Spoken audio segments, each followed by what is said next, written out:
बोलती पुस्तके. ज्यांना वाचनाचा नाद त्यांना बोलती पुस्तके घाली साद. आमचं चॅनल सबस्क्राईब करा आणि सबस्क्राईब करायला इतरांनाही सांगा. नमस्कार श्रोते मित्र हो, बोलती पुस्तके सादर करीत आहे लेखक विजयकुमार दळवी लिखित कादंबरी धनगरवाडा. प्रकरण 12. सूर्याची किरणं वर चढत होती. इथल्या म्हातारानं बाजूला ठेवली आपली घोंगड्याची खोळ त्यानं जवळ ओढली आणि स्वतःशीच बोलल्यासारखा तो बोलला.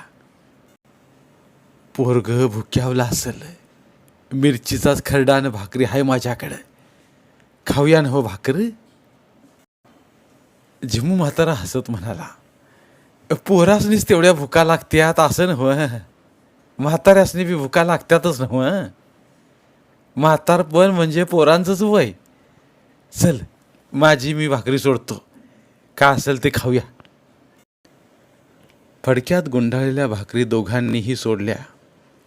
इथल्या म्हाताऱ्यानं एका भाकरीवर थोडा खरडा घातला आणि ती भाकरी बिरूच्या समोर करीत तो म्हणाला, घे घे पोरा घे, सावकाश खा.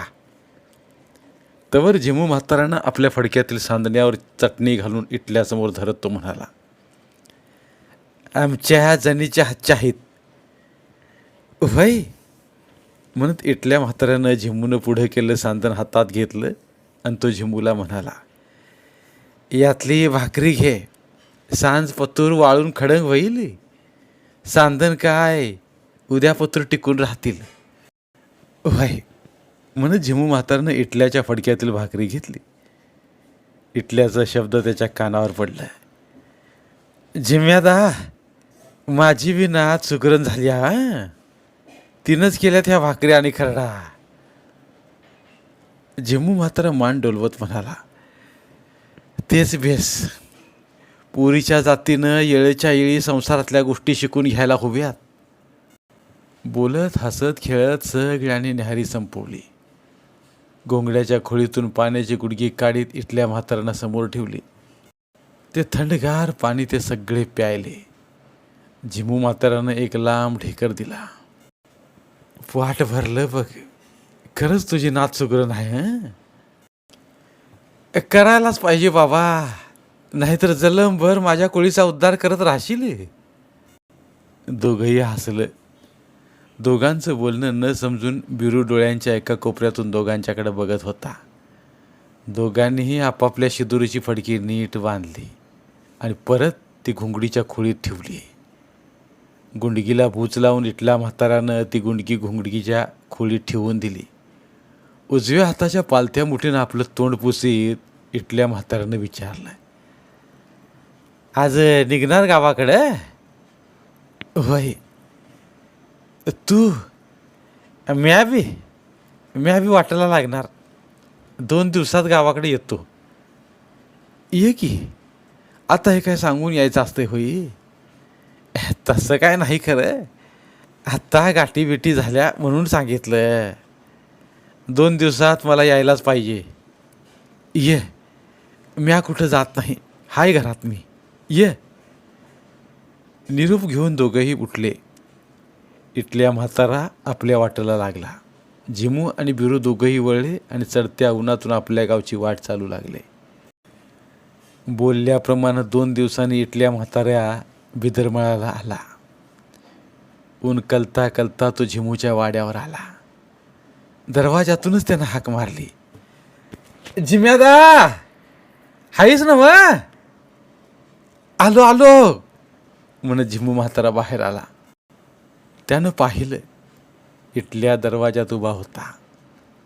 हसून तो म्हणाला, बोलल्यागत खरंच उगावलास की, घे पाणी घे पायावर.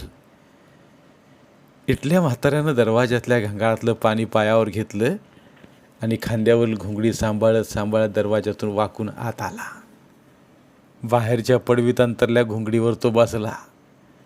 आतून जनानं जर्मनी तांब्या भरून पाणी त्याच्यासमोर आणून ठेवलं. जनापाठोपाठ नकलू म्हातारी बाहेर येऊन बसली. ती इटल्याकडे बघित म्हणाली, कवास निघाला होतासा? जरा पोटाला लावलं ते बाहेर पडलो आणि धरली वाट. बरी आहेत ना मग सगळी? नकलून विचारलं. हाय, बरं आहे सर्व. वीरदेवाच्या कृपेनं. तुम्ही सारी बरी आहेसा ना मग? हाय बाबा हाय. जाईल तो दिवस बराच म्हणायचा. असं का म्हणते आज आऊ? गुडघ्यावर हात धरत नकलू म्हणाली. या गुडघ्याने एक जीव नगासा झालाय बघ. साबीसुबी असताना पाठदिशी देवानं नेलं तर लई बरं होईल असं वाटतं या. ते काय आपल्या हातात आहे बाई. आणि हे बघ आऊ, आता काळजी करायचं काही कारण नाही. घरात एकदा सून आली म्हणजे सारं ठाकठीक होऊन जाईल. तेच बाबा तेच. एकदा तेवढं झालं की सारी आमची काळजी दूर होईल बघ. डोळं मिटायला मोकळीक होईल. डोळं मिटायचं आत्ताच बोलू नगेस. एकदा पंतू मांडीवर खेळायला लागला म्हणजे तुझ्या गुडघ्याचं दुखणं फार जाईल बघ. नकलूनं मान डोलावली. तोच जना आतून येत म्हणाले. बाबा वाढलंय चला. आणखी मग ये बसतो इथंच आहेस पैसे. जनानं ताटं आणून समोर ठेवली. नकलू समोरच बसून होती. दोघं मोकळेपणानं जेवत होतं. जेवणं आटोपली. हात धुवून दोघंही परत घोंगड्यावर बसले. जिमू म्हातारानं तंबाखूचा बटवा काढला. दोघांनीही तंबाखू मळली आणि तंबाखूची फक्की मारून दोघंही थोडा वेळ तसेच बसून राहिले. थोड्या वेळानं इटल्या उठून बाहेर तोंड मोकळं करून आला. बाहेर जाऊन जिमूनही तोंडातला तंबाखूची पिचकारी टाकली आणि परत जागेला येऊन बसला. जवळच्या तांब्यातलं पाणी दोघंही प्यायले. पालत्या मुठीनं तोंडावरून हात फिरवला आणि इटल्या म्हातारा झिमूकडे बघत म्हणाला. आता कारणाचं बोलतो बघ. बोल की. इटल्यानं आत बघून हाक दिली. आऊ जरा बाहेर येऊन बस. जरा बोलायचं आहे. त्या शब्दासरशी नकलू बाहेर येऊन बसली. जिमूनं जनाला हाक मारली. जनाही बाहेर येऊन बसली. काकरून इटल्यानं तोंड उघडलं. झिम्यादा आपली त्या वेळेस वचनं झाल्यात. आठवण आहे ना मग? जिमू मान डोलवत म्हणाला. अरे ह्या गोष्टी कधी विसरत्यात होई? इटल्यादा 10 वर्षाच्या अगोदर आपण एकमेकांनी सबूत दिल्यात. तुझी नात गौरी माझ्या बिरूला करायची. तू होय म्हटलास. म्या बी होय म्हटलं. मग अडलंय कशात? म्या काय नाही म्हटलंय. म्या बी होयच म्हटलंय की तुझ्या नातीलाच म्या माझ्या घरला आणणार. तेच गा. तेवढ्या पायी तर आलोय ना हो मी. आता जत्रत या गोष्टी काढायच्या नाहीत म्हणून परवाच्याला 2 दिवसांनी घरला येतो म्हणून सांगितलं. आता त्याचं काय आहे जिम्यादा? पोर आता नातीदुती झाली. म्या पोरीचं कौतिक करीत नाही, पर पोर कामाला वागीन हाय. जिम्या म्हातारा म्हणाला. धनगराचीच अवलाद नव्हे. असणारच की वागीन. आमचा बी वाघ आहेच की. डोळ्याने बघितला नव्हे? होय बघितलं की. मग काय खोट दिसली त्याच्यात? हसून इटल्या म्हणाला. म्या तसं म्हटलं काय? आता उगीच वाढाचार नगे.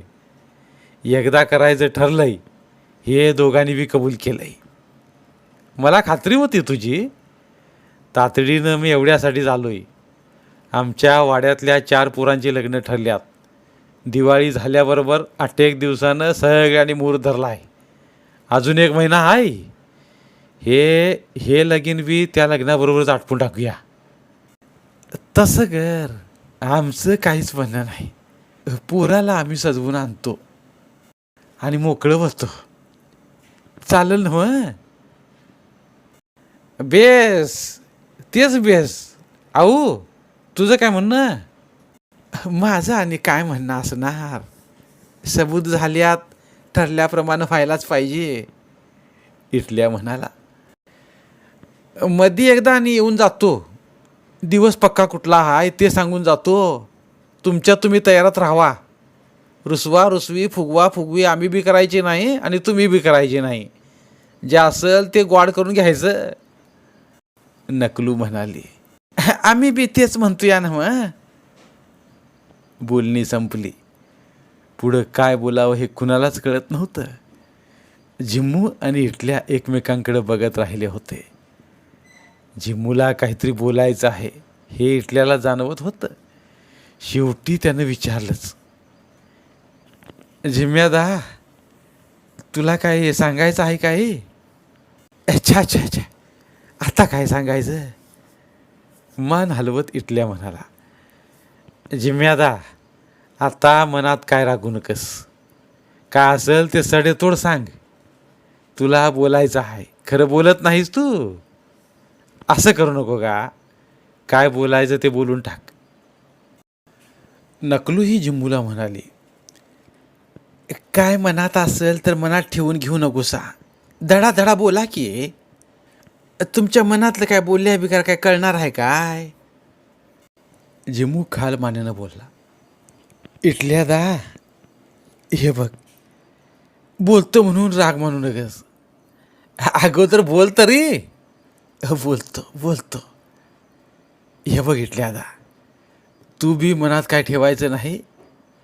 मला एक सांग, तुला आम्ही द्याच किती द्यायचं? झिमू म्हाताऱ्याचं बोलणं ऐकून इटल्या कधीकधून हसला. हसणं ओसरताच तो झिमूकडे बघत म्हणाला, काय दे की लाखभर. देशील काय मर्दा? अरे कसलं द्यास घेऊन बसलायस? रीतिरिवाज आहेत हे मला बी ठावा आहे. पण 10 वर्षाआधी मी तुला सबूत दिला आणि तू मला सबूत दिलास. मर्दा, त्या वेळेला मी तुला एवढं द्याज लागेल असं सांगितलं होतं वय रे? काय तू एवढं द्याज देतो म्हणून बोलला होतास काय? विचारलास त्याचा राग नाही मला, पण म्या सांगतो ते बी ऐकून ठेव. देजाला सुकावलेला म्या माणूस नाही. तू द्याज द्यायचं नाही आणि मी घ्यायचं नाही. आजपासनं आम्ही तुमची माणसं आणि तुम्ही आमची माणसं. दुखलं खुपलं तरी एकमेकांना सांभाळायचं बस. ह्याशिवाय आमचं काय बी मागणं नाही. कळलं?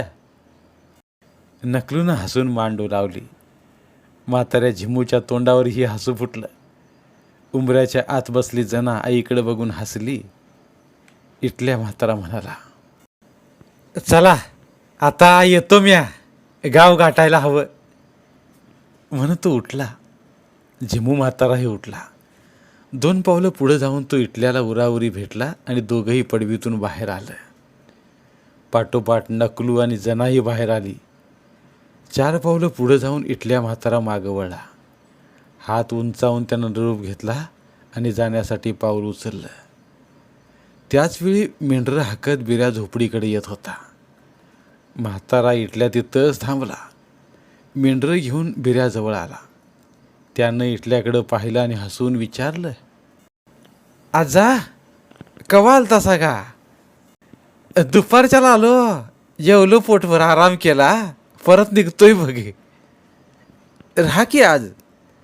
नाही पोरा, राहून जमायचं कसं? घराकडं लई कामं पडल्यात आणि आता तर धावपळ करावी लागणार आहे. येतो म्या. पुण्यांदा येईन, त्या येळेला राहीन मग. येतो हा. म्हणून इटल्या वळला आणि झपझप चालू लागला.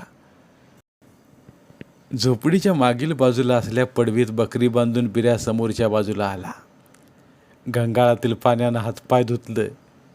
माचाला अडकवलेल्या गुंडगीतलं पाणी पोटभर पिऊन त्या मचानावर मांडी घालून बसला. माच्यावरील कंदिलाची काळी झालेली काच फडक्याने पुसता पुसता बिऱ्या जना मावशीकडे बघत म्हणाला, मावशी, इटल्या आजाला का ठेवून घेतला नाही जा? तसं ना, लांबचा पल्ला चालत गाठायचा म्हणजे. अरे धनगराच्या जातीला कुठलं लांब आणि कुठलं जवळ? रात नाही ध्याड नाही या जातीला. परव्याच्या यात्रेत भेटल्याला पुन्हा उठाउटी का आला असेल? जना गालात हसली. हातातला झाडू कोपऱ्यात ठेवत ती बिऱ्याजवळ आली. बिऱ्याच्या गालाचा गालगुच्चा घेत ती म्हणाली, तो आता आपला पाहुणा झालाय. होय, पाहुणा झालाय. त्याच्या पोरीबरोबर तुझं लगीन ठरलाय. त्याचीच बोलणी करायला आला होता. पुढच्या महिन्यात तुझं लगीन होणार. अगं अगं पण मावशी, पण बिन काय नाही. मी तिला कवा बघितलं या? लगीन करताना कोण कुणाला बघतंय? माझ्या लग्नात मला आई काकत घेऊन उभा राहिलेली म्हण. तुझ्या आजीच्या तर पाळण्याला बाशिंग बांधलेलं. तसा तू मोठा झालायस आता. बिर्याला काय बोलावं सुचत नव्हतं. लग्नाच्या बातमीनं तो अबोल झाला होता. आप्पाच्या वाडीतील यात्रेत इटल्याची बिरूवर खिळलेली नजर, पुढच्या यात्रेत जोडीनं येण्याचं इटल्यानं दिलेलं आमंत्रण, कौतुकानं बिऱ्याच्या हातावर भाकर खरडा ठेवणारा इटल्या, मुलीला वाघिणीच्या अवलादीची म्हणून कौतुक करणारा इटल्या, सारं सारं त्याला आठवू लागलं. अबोल झालेला बिऱ्या तंद्रीत कंदिलाची काच पुशीत होता. जना त्याला म्हणाली, अरे काच फुटल किती पुसतोयास? का आत्तापासूनच लागलास लग्नाच्या तयारीला? बिर्यानं कंदील बाजूला ठेवला, माच्यावरून खाली उतरला, पायात चपला अडकवल्या. झोपडी बाहेर पडणाऱ्या बिर्याकडे बघत जना म्हणाली, बिर्या, रागावलास? कुठं निघालास दिवे लागणीच्या वक्ताला? बिर्या काहीच बोलला नाही. जना म्हणाली, लग्नाच्या बातमीनं माणसं हरकून जात्यात. तुला र काय झालं? वय, तुझ्या कपाळावर कसल्या एवढ्या आट्या आल्यात? बिर्यानं प्रत्युत्तर दिलं नाही. त्यानं एक वार मावशीकडे बघितलं आणि दुसऱ्या क्षणी तो झोपडीतून तरातरा बाहेर पडला. मागच्या गोट्यातून अचानक बकऱ्यांचा ब्या ब्या आवाज कानावर पडला. त्या आवाजापाठोपाठ घरासमोर कुत्रीही भुंकू लागली. कुडावरील पालीच्या चुकचुकण्याचा आवाजही कानावर पडला. जना चिंतेत पडली, पण दुसऱ्या क्षणी तिने कंदिलाची ज्योत पेटवली. झोपडीभर कंदिलाचा उजेड पसरला. हळूहळू कोंबड्या आपल्या खुराड्यात येऊ लागल्या. नकलू आणि जना स्वयंपाकाच्या तयारीला लागल्या. जनाला मात्र बिर्याची काळजी लागून राहिली होती. गेल्या 4 दिवसापासून बिरूच्या वागणुकीत एकदम फरक पडला होता. घरात साढाळ बोलत नव्हता, धड जेवत नव्हता. जनानं त्याला खोदून खोदून विचारलं, पण तिलाही त्यानं धडपणानं उत्तर दिलेलं नव्हतं. म्हातारी, काय झालं रे पोरा, काय झालं म्हणून विचारित होती आणि कुठं काय म्हणून तिच्यासमोरील तो काढता पाय घेत होता. पोरग असं का वागायला लागलंय हे कुणालाच कळत नव्हतं. विचारून विचारून कंटाळलेले जना आज सकाळीच आपल्या घरी निघून गेली होती. जिम्मू आणि नकलू पोराच्या वागणुकीनं काळजीत पडले होते. खेतोबाला कौल लावल्यापासून घरातली चिंता दूर झाली असं त्यांना वाटत होतं. पण अचानक पोरामध्ये पडलेला बदल दोघांनाही बेचैन करीत होता. नेहमीप्रमाणे सकाळी बिरू मेंढरं घेऊन रानात गेला होता. तो बाहेर पडताना म्हातारनं फडक्यात बांधून दिलेली भाकर घुमेपणानं त्यानं उचलली होती आणि तसाच तो बाहेर पडला होता. तो निघून जाताच म्हातारा झिमू घरात आला. बिरू मेंढरं घेऊन जाताना त्यानं म्हाताऱ्याकडे बघितलंही नव्हतं. पोराच्या या अचानक वागणुकीनं म्हातारा अधिकच बेचैन झाला होता. नकलू समोर बसतच उसासा सोडून म्हातारा स्वतःशीच पुटपुटला, ह्या पोराला कशानं पछाडलंय तेच कळत नाही. मान हलवत नकलू म्हणाली, माझा तरी जीव पोखरून गेलाय बघा. काय करावं कळेल असं झालंय. हसणारं खेळणारं पोर एकाएकी असं घुम्यासारखं झालंय. कायच कळेल असं झालंय तर कसं कळेल? मनातलं काय सांगितल्या बिगार काय समजायचं आम्ही? काळजीनं म्हातारी म्हणाली, आणि एकदा कौल लावून बघतायसा काय? बघा, कुठं कुणी काय करणे केली का काय झालंय ते तरी कळेल. बघूया. मला तर कायच कळेनासं झालंय. दोघांना काय बोलावं कळत नव्हतं. उदासपणे दोघेही खाली मान घालून मुकाटपणे बसून होते. धन्यवाद. उर्वरित कादंबरी पुढील भागात. मराठीतील प्रतिभावंत लेखकांचं साहित्य, कथा, कादंबऱ्या ऐकण्यासाठी आमचं बोलती पुस्तके हे चॅनल सबस्क्राईब करा आणि मराठी साहित्याचा प्रसार करण्यासाठी प्रत्येक मराठी माणसाला सबस्क्राईब करण्यासाठी आवाहन करा आणि बोलती पुस्तके या साहित्य चळवळीत सहभागी व्हा. आपले पुन्हा एकदा धन्यवाद.